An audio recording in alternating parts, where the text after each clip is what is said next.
High বন্ধুরা, তোমরা সকলে কেমন আছো? আশা করছি ভালো আছো। আমি ছোট্ট একটা ব্লগ ভিডিও নিয়ে চলে আসলাম। তো ব্লগটা দিতে দিতে ভালোই বড় হয়ে গেছে, 7 মিনিটের হয়ে গেছে। চলো কি রান্না করবো আজকে তোমাদেরকে দেখাই। আমাদের গরিবের সংসারে ভগবান কি কৃপা করেছে, চলো তোমাদেরকে দেখাই। তো দেখো, শুশনি শাক আর মাছ আর চাল, যে ভাতটা বসিয়ে দিয়েছি, গ্যাস জেলে দিয়েছি। তো মায়ের বেটায় যেহেতু খাবো, আমার ছেলে আর আমি, তো সেই জন্য এই যে শুশনি শাক দেখো মাঠে হয়েছিল, আমার শাশুড়ি তুলে নিয়ে এসে দিয়েছে। তো চালটা ভালো করে ধুয়ে নিলাম, রেশনের চাল যেহেতু ভালো করে ধুতে হবে, ডবল করে ধুয়ে নিলাম। তো ধুয়ে নিয়ে দেখো ধুচ্ছি, ভালো করে ধুয়ে নিয়ে এবার জলটা গরম হয়ে গেছে, দেখতেই পাচ্ছ। তো চালটা এবার তুলে দিলাম হাতের হাঁড়িতে, হাঁড়ির মধ্যে চালটা ঢেলে দিলাম, দিয়ে এবার একটু খুন্তি করে নাড়া দিলাম। দেওয়ার পর ঢাকনাটা এঁটে দিলাম। ওর ভাতটা শোনে 10-15 মিনিট পর, 10 মিনিট পর ভাতটা ফুটে গেছে। তো অলরেডি দেখলাম আরেকবার এই যে মশলা, মাছের ঝাল যেহেতু হবে, মাছের ঝাল আর শাক ভাজা।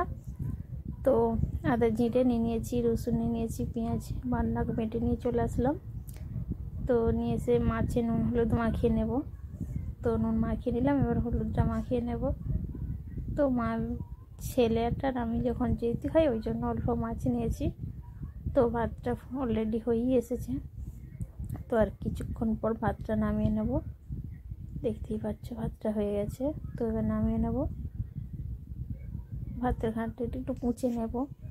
তো জানি ভাতটা নাকি পরিষ্কার হতে লক্ষ্মীর হাঁড়ি নোংরা করে রাখতে নেই, তো একটুখানি জানি ধুয়ে মুছে নিলাম। ভাতটা ফ্যান করে নিলাম, একটু ভাতটা হালকা মেলাম। দেখো বন্ধুরা, তো অলরেডি আমার ভাত রেডি। এরপর চাপা দিয়ে দিলাম। তো এবার কড়া তেতে গেছে, তো যেহেতু এবার শাক ভাজা হবে, তো একটা লঙ্কা ছিঁড়ে দিলাম আগে প্রথম। তো পেঁয়াজ বাটা দিয়ে দিলাম, পেঁয়াজটা কুচিয়ে দিয়ে তার থেকে থেতেই করে দিয়েছি। তো পেঁয়াজটা নেড়ে নেড়ে 2 মিনিটের মতো নাড়লাম, তারপর ভাজা হয়ে গেলো। শুশনি শাকটা কড়ার মধ্যে দিয়ে দিলাম তেলের মধ্যে। তো দিয়ে নাড়লাম, নেড়ে নেড়ে আরও সবটা দেখো বন্ধুরা, 1 কড়া শাকের উপচে এবার নুনটা দিয়ে দিলাম, লবণটা। এবার নাড়ছি, নেড়ে নেড়ে একটু জল দিয়ে দিলাম হালকা করে। তো জলটা ভাজা হয়ে যায়, নেড়ে নেড়ে দেখো গাইস, তো ভালো করে নেড়ে নেব। তো নাড়া হয়ে চাপা দিয়ে দেবো, একটু সিদ্ধ হয়ে যাবে তার জন্য।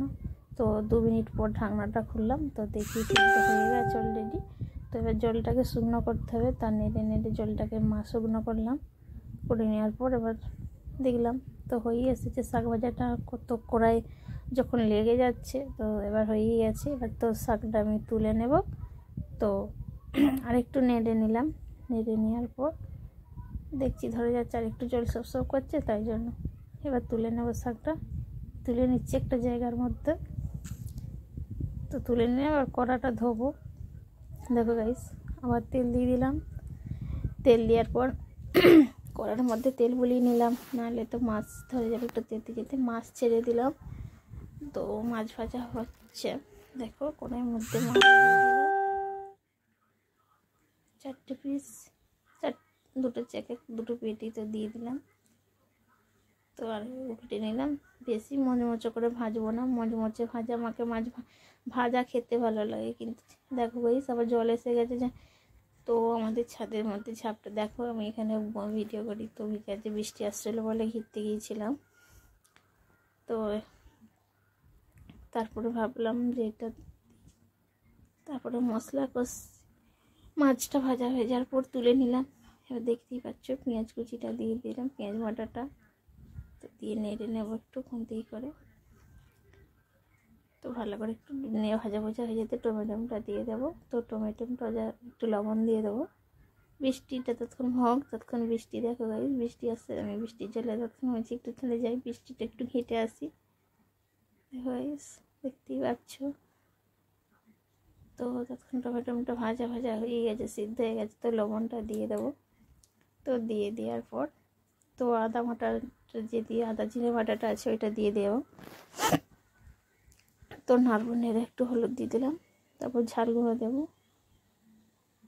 তো যতটা ছিল হেঁসেলের মধ্যে ওইটাই দিয়েছি। তো বাড়িতে সক্রি করতে আসিনি, ওটার মধ্যেই কাজ চালিয়েছিল হলুদটা, তো ক্ষমা করে দেবে যদি। তো মশলাটা কষে মাছটা দিয়ে দিলাম, একটু নেড়ে নেড়ে এবার জলে একটু হালকা করে জল দিয়ে দেবো।